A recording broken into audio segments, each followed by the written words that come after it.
within the polls.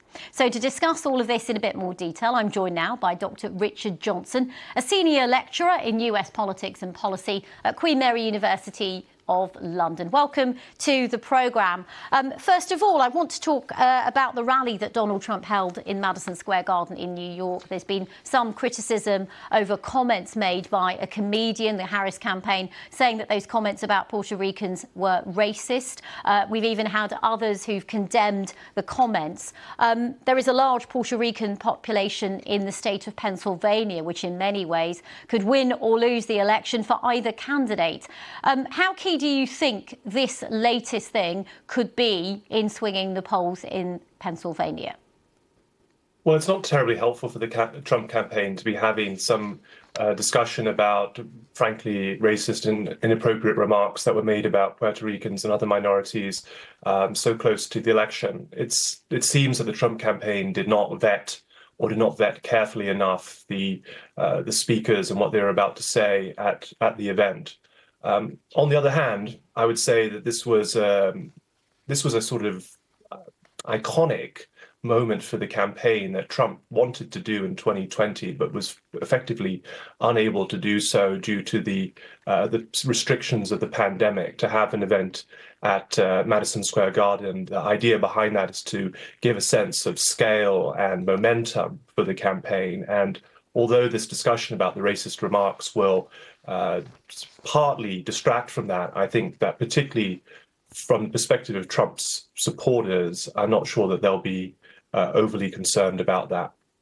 Yeah, I mean, indeed, a lot of this election comes down to a very small margin of voters who haven't made up their minds or aren't sure about either candidate. Let's turn to the Harris campaign. We've seen her out in a lot of swing states. She's pulled in the celebrity power as well in the last few days. She's appeared on stage with Bruce Springsteen, with Beyonce and various others. How would you assess her campaign at the moment? When we look at the polls, it's looking very tight in those swing states as well. It's anyone's game at the moment, isn't it? Absolutely, as you discussed. I mean, this campaign is, it's the way I put it is there are 7 swing states that are all within the margin of error. And from a statistical perspective, the way that you could try to predict the winner of those states is you flip 7 coins, you work out the electoral college majority, flip 7 coins again, you get a different result, flip 7 coins again, you get a different result. I mean, that's where we are. We can't really say who's ahead in this campaign. I think what's curious or what's interesting is that while the Trump campaign is trying to project a sense of momentum and confidence, the Harris campaign and people around the Harris campaign, I should probably say more Democrats, have projected more of an image of panic, even though both campaigns are basically in the same place in terms of the polls. And I think that the root of that is when Harris took over as the nominee, there was a recovery in the polls from where Biden had been earlier in the summer.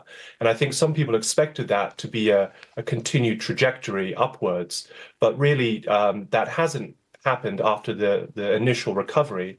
I'm not surprised about that. This is a very polarized electorate, and we shouldn't expect to see very substantial swings one way or another. And so I think the Harris campaign, if I was to provide some advice to them, I'd try and encourage them to project more of a sense of confidence and momentum moving forward. I think the Trump campaign is presenting them as in panic mode, and that's not very helpful for mobilizing their voters to come out. OK, thank you very much, Dr. Richard Johnson from Queen Mary University of London.